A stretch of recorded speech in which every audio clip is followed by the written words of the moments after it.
My wife and her best friend accused me of having an affair, then got angry when I didn't have one. I 31 male and my wife 29 female had a baby last December. It was a traumatic birth and my wife developed postpartum depression. While she was originally going to go back to work after the birth, she's been struggling enough that we decided to wait until our daughter was a year old and reassess. She has been going to therapy weekly. With my wife home full time, I've had to work increased hours. This is something we discussed prior to making this decision and she knew this from the start.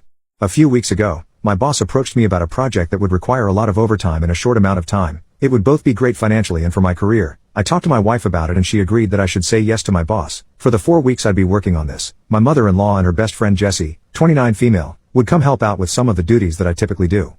Jessie is a stay-at-home mom with a 4-year-old and a 2-year-old. She began coming over during the day and would watch the kids with my wife. 3 weeks into the project, it became clear that we'd need a few more weeks to get it together. I went home that night and talked to my wife about it. She said she was okay with it, but got very cold in the days after. It wasn't unusual behavior over the past few months, so I didn't think much about it and tried not to take it personally. During the last week of the project, I got home one night and saw that Jessie was still at the house. I didn't think much about it, said hi to her and my wife, and then went to go check on our daughter. Before I could get to her room, I heard Jessie say something along the lines of, "He doesn't even stop to greet you. Definitely a sign."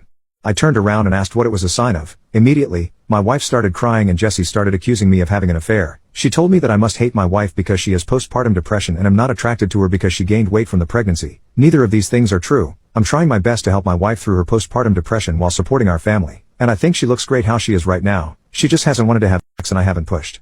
Jessie then demanded to see my phone. I told her no. She told me that's a sign that I'm guilty. I told my wife that I would let her see my phone if she wanted to. She nodded and something inside me broke. I guess it was the thought that she actually believed I was having an affair really got to me, and that she didn't trust me after everything we've been through. Well, she looked through the phone and there was no evidence. Jessie started saying that I deleted the evidence. She started screaming and woke up our daughter, so I told her to get out of the house. Eventually, she left and I went to calm our daughter since my wife was still on the couch crying. When my daughter was asleep again, I sat down by my wife and tried to talk to her about what's been happening. She told me that she's been worried ever since I started working all the overtime. I told her that we'd talked about how good of an opportunity it was and she agreed to letting me take on this project. She said it was very suspicious to increase the length of the project. I told her that sometimes that happens. She wanted more evidence, so I showed her messages and emails with timestamps from work and pay stubs showing the overtime. She said she believed me and was sorry for doubting me. It was just that Jessie had been telling her that these were all signs that I was cheating. I asked her why she believed Jessie more than me, and why she didn't come to me with her concerns. She didn't have a real answer.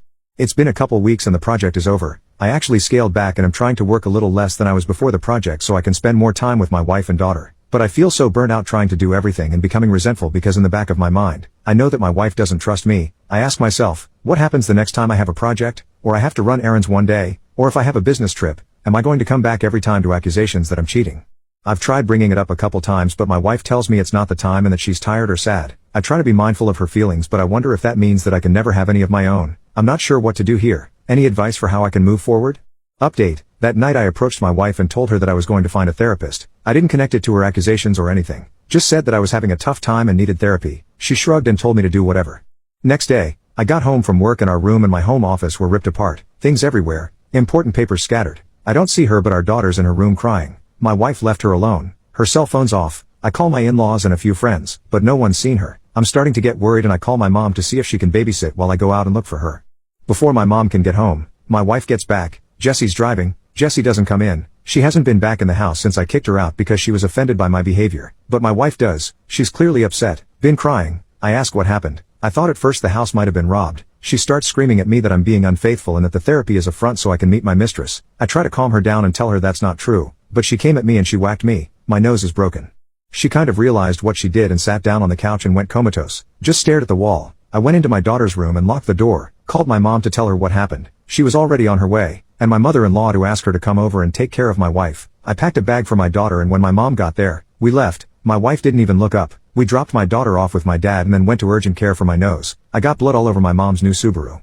My daughter and I are staying with my parents for a while and my wife's staying with hers. I am looking into getting a restraining order against Jessie. My wife and I are separating. I love her but I won't live with someone who hurts me and who could potentially hurt our daughter. I am not going forward with a divorce yet, with the hopes that my wife will get the treatment she needs and we can work things out. My in-laws told me that they're looking at inpatient treatment at a local hospital, but I also have everything well documented in case of an eventual custody battle.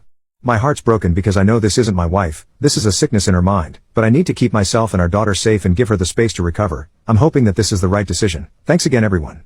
Update 2. Do I let the woman I fought with my wife's death let her speak at her funeral?